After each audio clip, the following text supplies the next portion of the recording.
Escape. Escape tonight to the China Seas in Typhoon.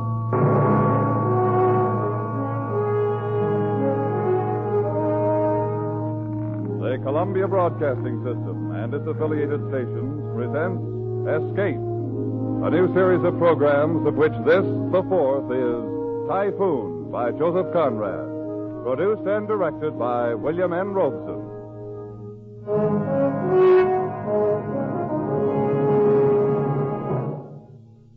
Of all the great authors who wrote of the sea, none so captured the wonder and the horror of it as did Joseph Conrad. Tonight, we escape to the China Seas in his great story, Typhoon, told in the words of a certain Mr. Jukes, chief mate of the China coast steamer Nan Shan, a young man of very remarkable perception.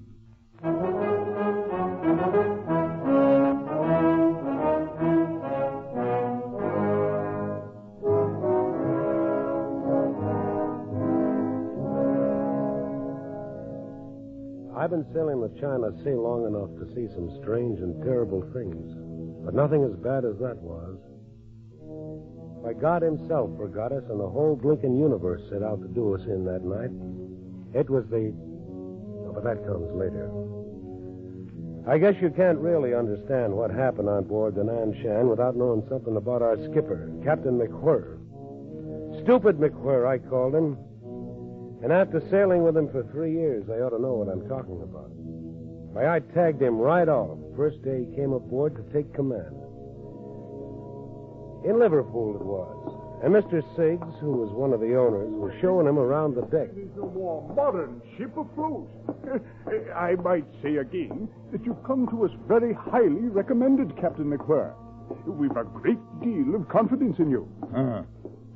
Thank you, Mr. Siggs. She's a brand new ship and a good ship. There's no reason why you shouldn't continue in command of her as long as you like. Well, that's fine. She'll be the smartest thing afloat in the China trade. Why, she's put together like a Swiss watch.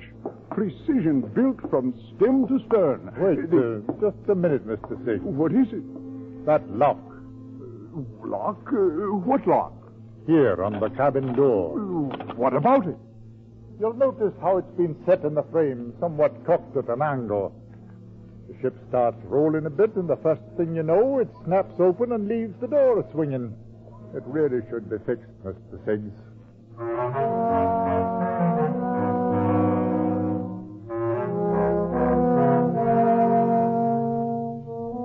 That's Captain McWhirr.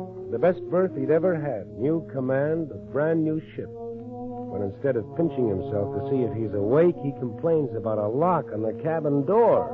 See what I mean? Captain McWhirr, I see what you mean. I'll have it attended to right away. I think you'll do all right. Thank you, Mr. Siggs.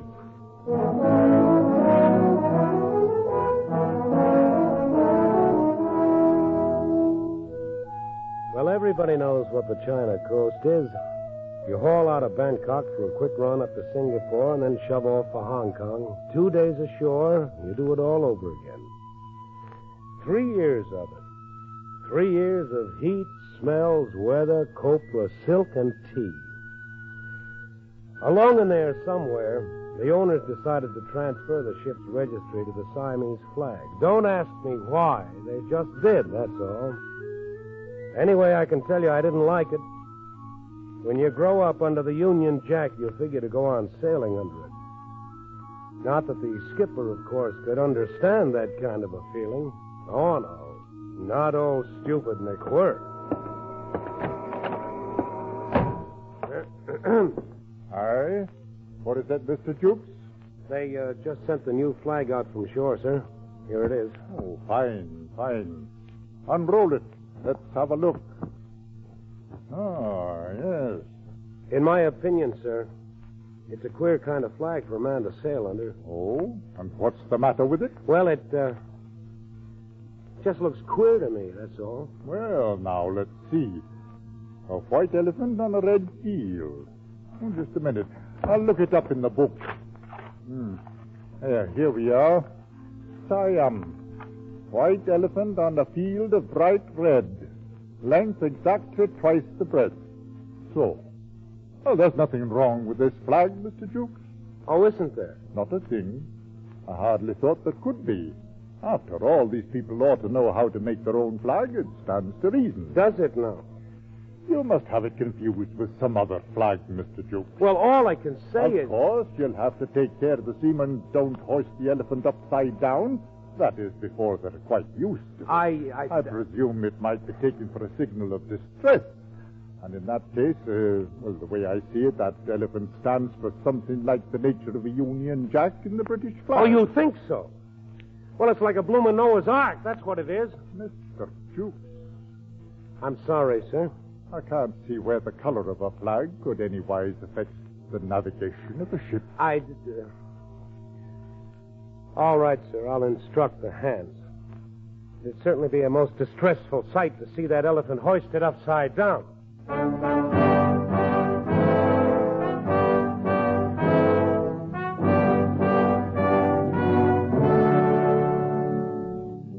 Well, that was Captain McWhirr. Couldn't get a thing through his head if you drew him a picture. And that's the skipper we had to sail under on the maddest, wildest trip that any coaster ever took. We were loading out in Singapore. Half the cargo had already come aboard. The sun was blazing, and the smoke from our stacks hung over the decks like a blanket. The Nanshan's winches puffed away aft. The cargo chains creaked and clattered across the combings. I was in the waist supervising the loading when Mr. Rout, the chief engineer, came up. Hey there, Jukes. What's going on down there on the dock? Looks like a bloomin' army. Oh, I don't know, Mr. Rout. Must be a mob of coolies on the move. Here comes the captain. Could be some of his doing. Mr. Jukes, Aye, sir. keep the forward tween decks clear of cargo. There'll be 200 coolies coming aboard, and we'll plan to bank them down there. Good Lord, where are they bound? Foochow. We'll have to put in there this trip. Yeah, but we're not fixed to handle passengers, sir. Oh, they'll bring supplies aboard with them. Every man's got a camphor wood chest, so you'll have to nail deck battens down there to keep them from sliding. Yes, sir. I'll see to it. They've all been working on a plantation north somewhere. 2-year contract. They're dying to get home. It wouldn't have been quite right to turn them down. You may as well start them coming aboard, Mr. Jukes. All right, sir. Ollie number 1, boy, Ollie same. Listen, you savvy, huh? Ollie fellow, catch him here. Top side, catch him step, bottom side. Ollie time, chop, chop. Single file now. One fellow, one time, all the time. What do you suppose they carry in those boxes? Oh, I suppose they're personal belongings, Mr. Jukes. And, of course, their 2 years' pay in silver dollars. Well, they're as vicious a looking bunch of murderers as I've ever seen. Murderers? Oh, come now, Mr. Jukes. 1 or 2 of them, maybe. But in the main, I'd say they're honest workmen. Have to be to stick out a 2-year contract on one of these plantations. Just the same, sir. We'd better not take any chances. No, I checked the lading weights carefully, Mr. Jukes. We can carry them without any overloading at all. I mean that... All right, sir. I'd better go hide the silverware in the officer's mess. He's a hard lad to understand sometimes.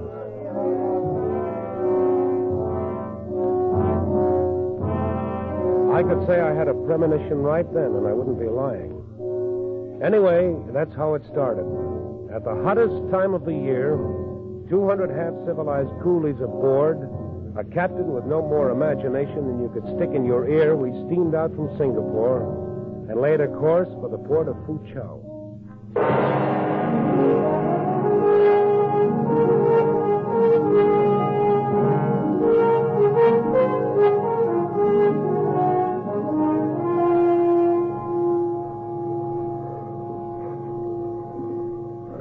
Jukes, I don't like it. I don't like it a bit. What don't you like about it, Mr. Rouse? Well, the looks of things. Something ominous about it. Oh, there's a bit of a swell running all right. Not a breath of wind. It's uncommonly hot, that's all. Gives a man the jumps. You're as bad as the second mate. He's been groaning around like the voice of doom all day. Well, I don't know. Mr. Duke? Oh, that's the old man. I'll see you later. Keep your steam up, Mr. Round. Are you calling me, Captain? I was, Mr. Jukes. What was all the long conversation with Mr. Rout?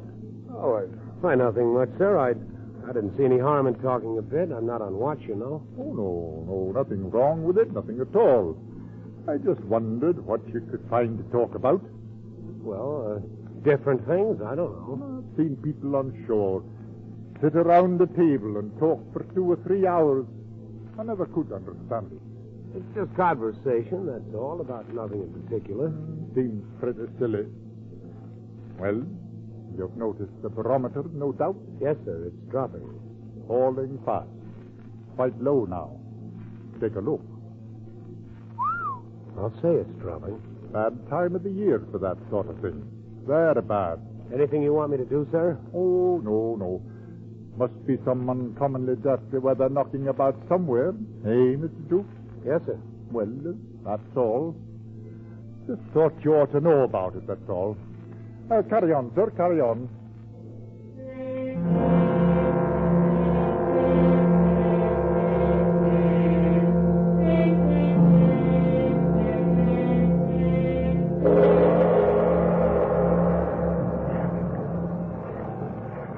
Whoa, there's a heavy one, all right, mate.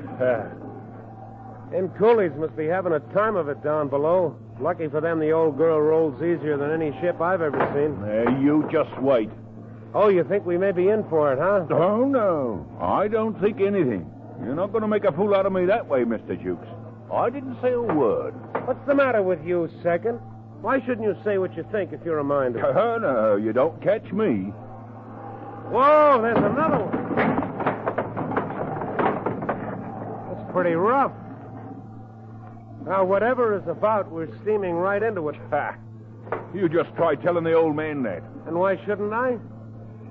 Matter of fact, I think I'll ask him about this cross swell. It's getting worse all the time. I've known skippers to break some right good men for saying a whole lot less.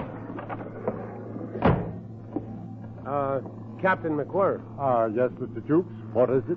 The swell is getting a good deal worse, sir. Yes, I noticed that in here. Anything wrong? Well, I was thinking about the passengers. Huh? What passengers? Why, the coolies, sir. Then if you mean coolies, say coolies, Mr. Jukes. A man ought to say what he means. What about the coolies? She's rolling her decks full of water, sir. I thought you might want to put her head at the swell for a bit, until it goes down, of course.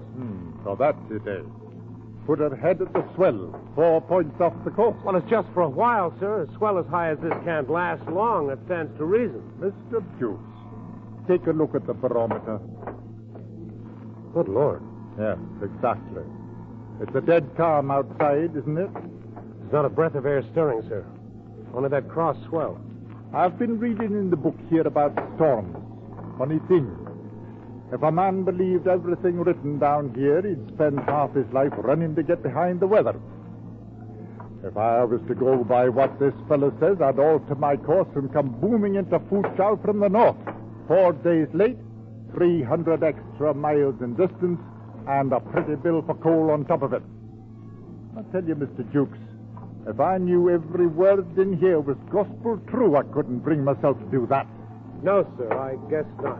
And how's a man to know if the book is right? If you dodge around a spot of dirty weather, how do you ever find out it was there in the first place? Answer me that. No, Mr. Jukes, there's things that a man can't get from books. I've thought it all out this afternoon. We'll hold her steady as she goes. Whatever you say, sir. You're the captain. I guess I'd better write up the log. I'm going on watch. Good. I dare say we're heading into something a bit out of the ordinary. Call me at once if anything shows up in the night, Mr. Jukes. All right, sir. I'll see to it. And, Mr. Jukes, Yes, sir. if you're going into the chart room, please close that blinking door. I can't stand here a door banging. Yes, sir.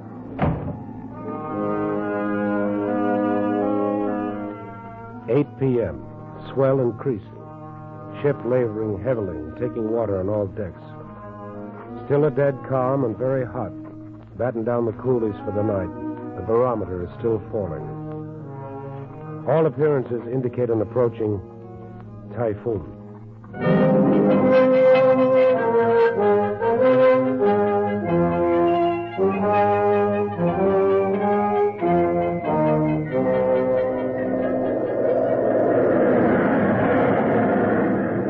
All right, Hackett, hold her steady as she goes. That's all we can do. Aye, sir.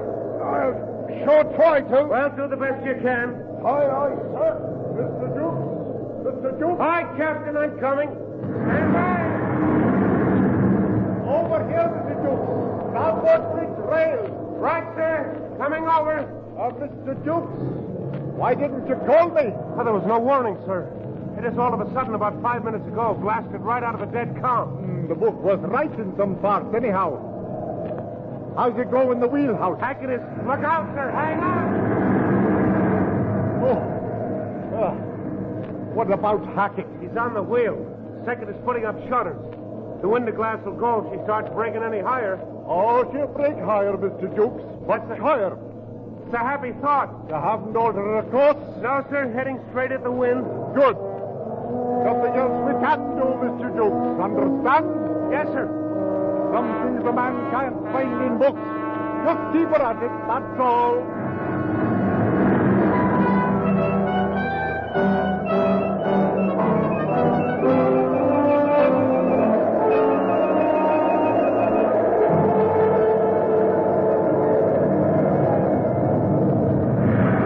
Captain, our boats are starting to break away. That's all right.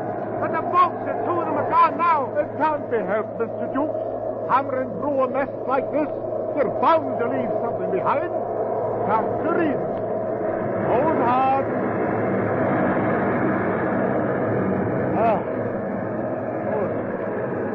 She's still rising, all right. That one broke over the wheelhouse. We're done for sure. What's that, Mr. Dukes? You say something? I said. Is there any chance at all, sir? Can she live through it? She may. We can hope so now, at least. She's a good ship. It's all a man can ask. What's that? Somebody yelling? Below us on the foredeck, sir. Up here, starboard bridge. Man shouldn't be on that deck unless he has to. It's a bit dangerous. There, sir? Over here. What's the trouble, bosun? In Chinese, sir. Wait, hang on. The Chinese. What about them? They've all fetched away, sir. One big lump. It's horrible. Yeah, now what do you mean, fetched away? Rolling around in a hold in one big lump. Screaming like bloomin' maniacs, sir. All adrift. Mr. Dukes? Yes, sir. I can't make head nor tail of this. I guess you'd better go below and see to it. Put things in order. Well, what shall I do, sir? I can't tell you up here. Find out what's wrong. Straighten it out. That's all. That's all. Take the bosun with you. I'm going to try for the wheelhouse. All right, sir. Come on, bosun. Aye, sir. Just straighten it out. That's all. Well, how's the wheel stand, Hackett? As steady as she goes, sir. You realize, of course, we've hit the typhoon. Aye, sir. Sorry I can't give you relief. Can you manage a while longer? I'll hold her to the course, sir. As long as there's a ship beneath her. Sir, that won't be long. Oh, anything wrong, second? Wrong. We're all as good as dead men. That's what's wrong. Oh, no, I wouldn't say that. She's still afloat. Ah. And we've got it lucky here on deck. Plenty of chance to see what's coming before it hits us. A man always feels better when he can see what's coming. But it's a different story down below there. Not having knowledge of what's going on. Not knowing if we're afloat or sinking. Now there's the lad that's got it tough. The ones down there in the engine room.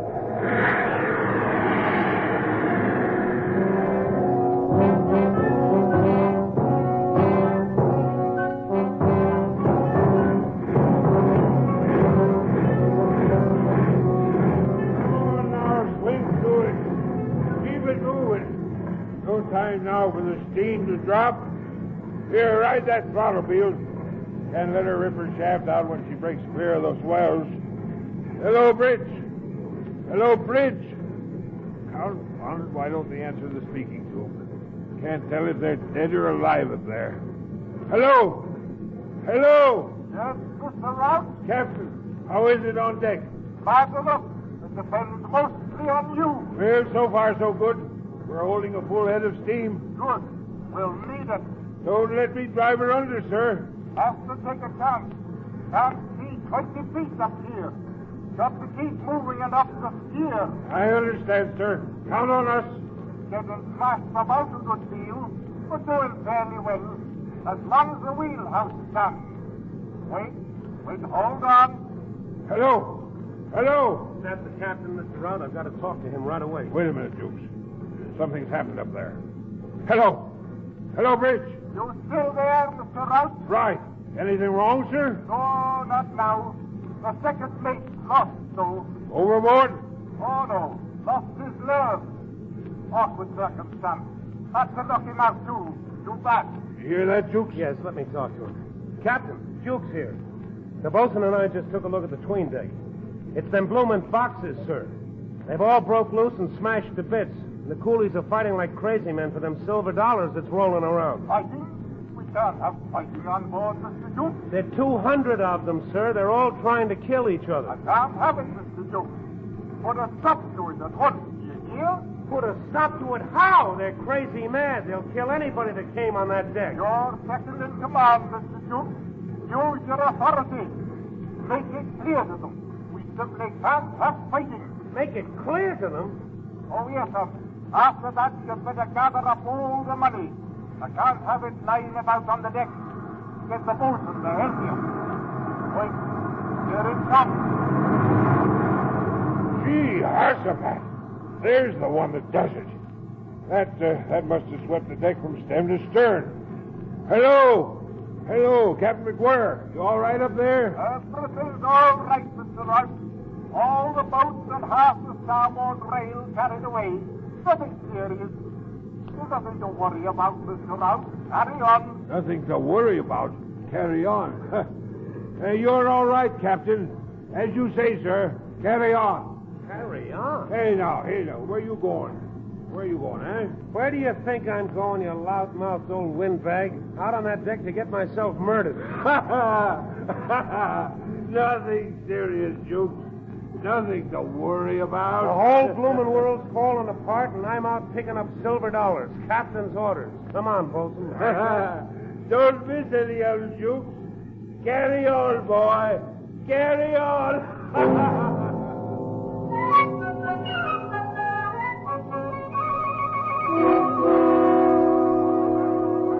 Look at it. Death is all among them. No help for it. Our gallant skipper says to stop the fighting. Use our authority. All right, then, quiet down. Come on, bosun. Aye, sir. Show it there, you fools. Cut it out now, do you hear me?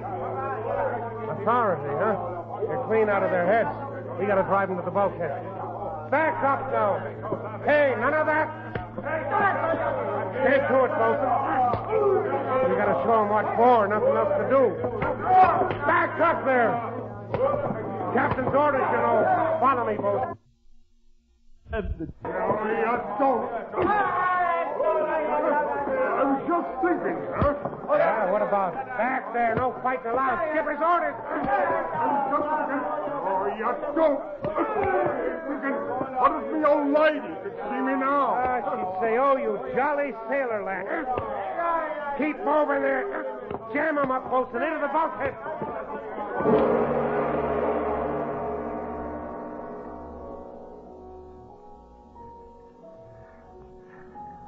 Captain. Where are you, Captain? Over here, Mr. Duke. You got everything cleared up down below? Oh, yes. We took care of everything, sir. I thought you would. The wind fell all at once, stopped cold. It's been like this for 10 minutes now. If you think it was an easy job to bring that mob under control. The coolies? Oh, I dare say it wasn't. Had to do what's fair by them, though. Mr. Dukes, that barometer in there stands at the lowest point I've ever seen a glass in my life. You mean there'll be more of it? The worst yet, according to the book. It'll break sudden now, any minute. A puff or two of wind, and then it hits. She's taken a horrible beating, sir. She has indeed. And she's in for a worse one. We haven't much chance, have we, sir? She may come through it. She's a good ship. There's the first puff. It'll hit us hard when it comes. You left them pretty safe, did you? The coolies? We strung lifelines, gives them something to hold on to. Good. I'd like to give them all the chance we can, whatever happens. Oh, they'll be all right, sir. I broke out rifles. Paraded the crew, put them to guarding all the companionways leading off the 'tween deck. You armed the crew, Mr. Jukes? Oh, sure. We won't have any trouble with them now, sir. Mr. Jukes, please have those rifles returned to the magazines at once. What? There'll be work for every man aboard in a few minutes. I can't spare seamen to stand around and hold rifles when it isn't necessary. Isn't necessary? Don't you realize those savages will think we stole their money? But they'll tear us to bits if they ever get out of that deck. Oh, I think they'll understand we're dealing fair by them. Collect the rifles, Mr. Jukes. Captain, it's suicide. The best thing we can do is turn the whole mess over to the authorities in Foochow. If we ever get there. Well, I don't know. I figure that when anything happens on shipboard, it's up to me to settle it on shipboard. Part of the duties of commanding a vessel, Mr. Jukes. I've no doubt here I'll be able to reach an understanding with these men later. Understanding? You ought to have seen him a while ago when me and the bosun was down there. Lost their heads a bit, I guess. No wonder at that when... Here she comes. Pick up those rifles, Mr. Jukes, and something else. Yes, Captain. If anything happens to me, you'll be in charge. Only advice, keep her facing it. Best way to get through, facing it. That's enough for any man. All right, Captain, I'll remember. And one thing more, Mr. Jukes. Yes, sir. Something that always helps at sea is to keep a cool head. Just keep a cool head. Oh, no, keep a cool head. A stitch in time saves 9 a rolling stone. What in the name of heaven do you do with a man like that?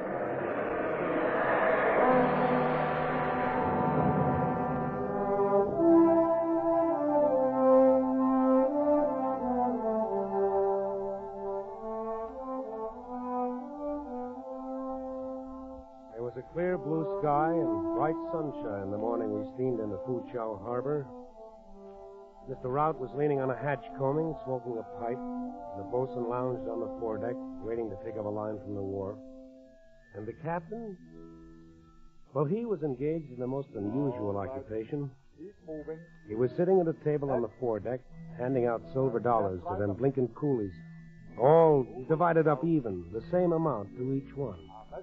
Craziest thing you ever heard of in your life.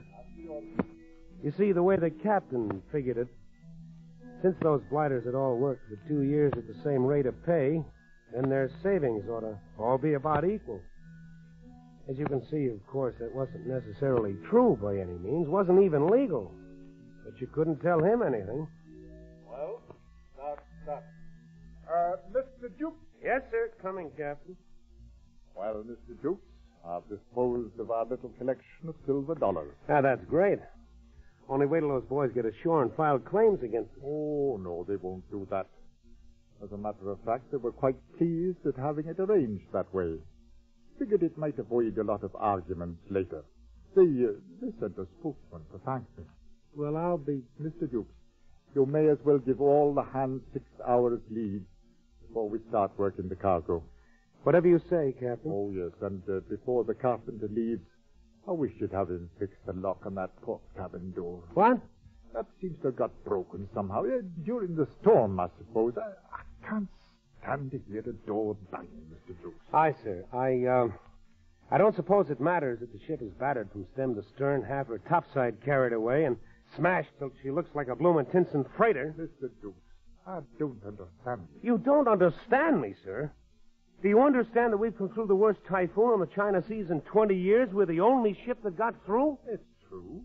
I suppose we were a bit lucky. Lucky, sir? With 200 murdering cutthroats running loose aboard and the very heavens doing their worst? We had a job to do, and we did it. That's all, Mr. Jukes. That's the important thing. Yes, sir. That's all. That's all, he says. A job to do. A bit lucky. What can you do with a man as thick as that? But then, as I started to turn away, Captain McWhirr said something else that surprised me. With emotion wrung from the very bottom of his soul, he uttered words I never thought I'd hear coming from so stupid a man. But I'm glad we brought her through, Mr. Jukes. Truly I am. She's a good ship, Mr. Jukes. A good ship. I should have hated to lose her. I should have hated to lose her.